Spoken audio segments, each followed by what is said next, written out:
The Astros are in first place. Yeah. Listen, they did a couple of things yesterday. Not only did they move into first place, but they also got rid of the other baggage, the other Bagwellian baggage that they had tied around their neck.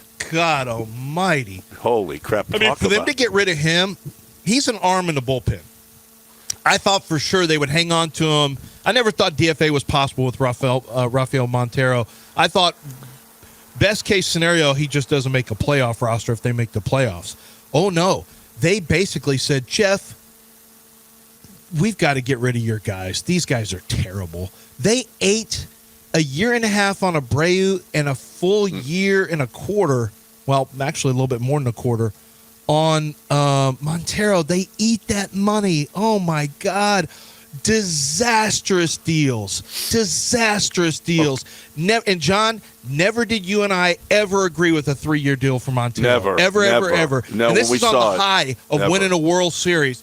And even we looked at that and said, wait a minute. Too much money in 3 years for a guy who had his best career year, which ended up being an outlier year? And I didn't even think of all the guys in that bullpen to give that money to. How much would you like to have Neris right now and never have signed Montero? Yeah. So who cost their owner more? Daryl Morey with his Hong Kong tweet or Jeff Bagwell by signing players? Morey cost. Let's be real. Morey was a very good general manager for the Houston Rockets during his tenure. But that was when you piss off China, and they wipe out all Rockets games from any you're not allowed to have Rockets games ever. If you get stopped in China with Rockets gear. The Rockets don't exist in China anymore. No. So I'm going to go ahead and say Daryl cost more money than Bagwell did. Yeah, but Bagwell's trying to catch up. There's only so much he can do. Yeah. I mean, we're assuming, again, it's a joke, but listen, Bagwell was the face of the Abreu thing. He flew down to Miami to sign him. I think that was his guy. There was no general manager at that time. I mean, he's a first baseman. You got a first baseman, that I know he's going to be. Let's bring in that 38-year-old. And what did Jim Crane start saying? They had just let Click go, and we want to get more baseball eyes in here, and less analytics. Bagwell too was saying the same thing. Yeah, Bagwell has been saying.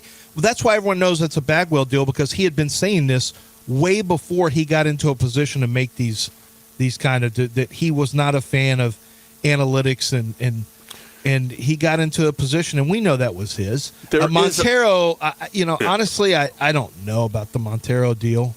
No, I don't. No, we don't. We don't know. But I will give them credit for this. Rip the Band-Aid off. Okay, it's not working.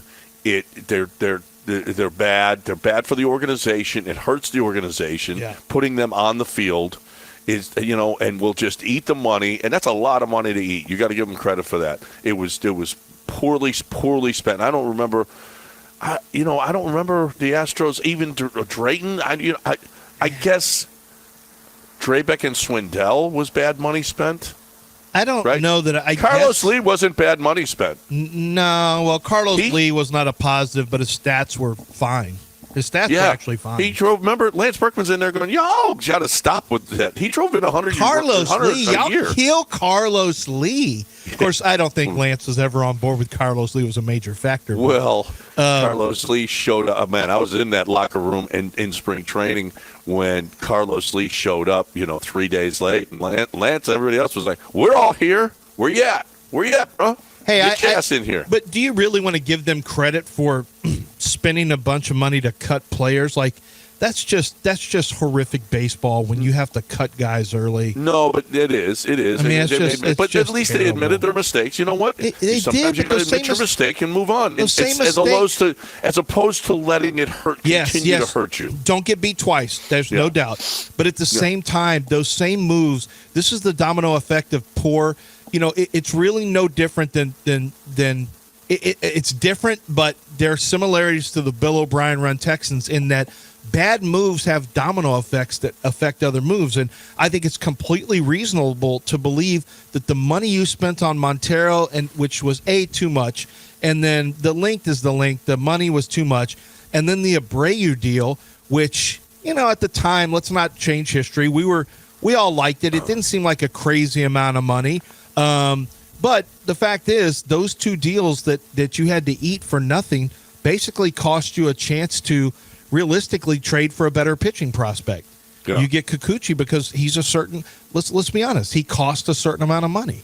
And so, one, there's cause and effect there. Because they had only a certain amount of money to spend, and because the Astros have told you, we're not getting into a threshold of tax by overspending, they have limited what they can do with their roster. And there is some cause and effect directly to those two players. Yeah.